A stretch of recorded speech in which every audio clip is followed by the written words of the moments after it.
வேர் பற்றி இஸ்ரவேல் பூத்து காய்த்து உலகத்தை பல நாள் நிரப்பும் நாட்கள் வரும். ஆமென். ஹல்லேலூயா. ஆண்டவர் இன்றைக்கு அவங்க பேசி இருக்கிறது என்னவென்றால் எதிர்காலத்தை குறித்து ஆண்டவர் பேசி இருக்கிறார். நிச்சயமாக நீங்கள் செழிப்பை கண்டடைவீர்கள் என்று கர்த்தர் சொல்லுகிறார். மாற்றத்தை உங்கள் வாழ்க்கையில் தேவன் கொண்டு வருகிறார்.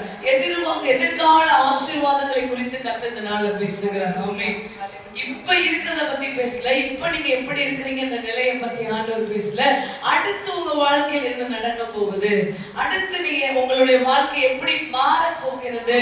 இப்ப நீங்க ஒருவேளை ஒரு பட்டு போன மரமாக கூட இருக்கலாம், இல்ல நீங்க அதற்கான துளிர் விடுவதற்காக பூத்து காய்த்து செழிப்பா இருப்பதற்கான ஒரு சூழ்நிலை இல்லாத போல இருக்கலாம். ஆனா இது எல்லாம் மாறும். ஆமென். அல்லேலூயா. ஏன்னா ஆண்டவர் நம்மோடு கூட இருக்கிறார். மாற்றங்களை கொடுக்கிறவர். நீங்க ஆண்டவரை எப்படி எல்லாம் பாக்குறீங்களோ அப்படி உங்க வாழ்க்கையில அவர் செயல்படுவார். That is truth. சரிங்களா? நீங்க எப்படி பாக்குறீங்களோ அந்த இதுலதான் அவர் செயல்படவே முடியும்.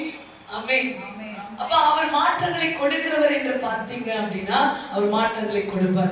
அவர் உங்களை வெட்கப்பட விட மாட்டாருன்னா அப்படி நீங்க எப்படி பாக்குறீங்க, அழகாக்குவார்னு பாக்குறீங்கன்னா அழகாக்குவாரு, கட்டுவீங்கன்னு பாக்குறீங்களா கட்டுவாரு. ஆமென். ஏன்னா அந்த இடத்துல தான் உங்க விசுவாசம் 100% இருக்கும். அப்பதான் அந்த காரியத்தை தேவனுடைய வல்லமை உடனே அப்படியே வந்து விழுந்து செயல்பட ஆரம்பிச்சு. ஆமென். யோசிச்சு பாருங்க, கூட இருக்கிறவரை நீங்க எப்படி பாக்குறீங்க. உங்களை மாதிரி நினைச்சுக்கிட்டீங்களா ஆண்டவரை? அல்லேலூயா. இல்ல உங்களுக்கு தெரிஞ்சவங்க ஒரு 2-3 பேர், இல்ல உங்களுக்கு தெரிஞ்ச ஒரு உயர் அதிகாரிகள் இந்த மாதிரி போல ஆண்டவருடைய பவர் இப்படிதான் இருக்கும் போல.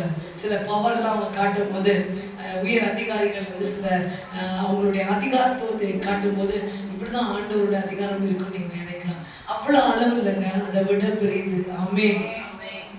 உன் வாழ்க்கையை மாற்றக்கூடிய அளவுக்கு. ஆமென்.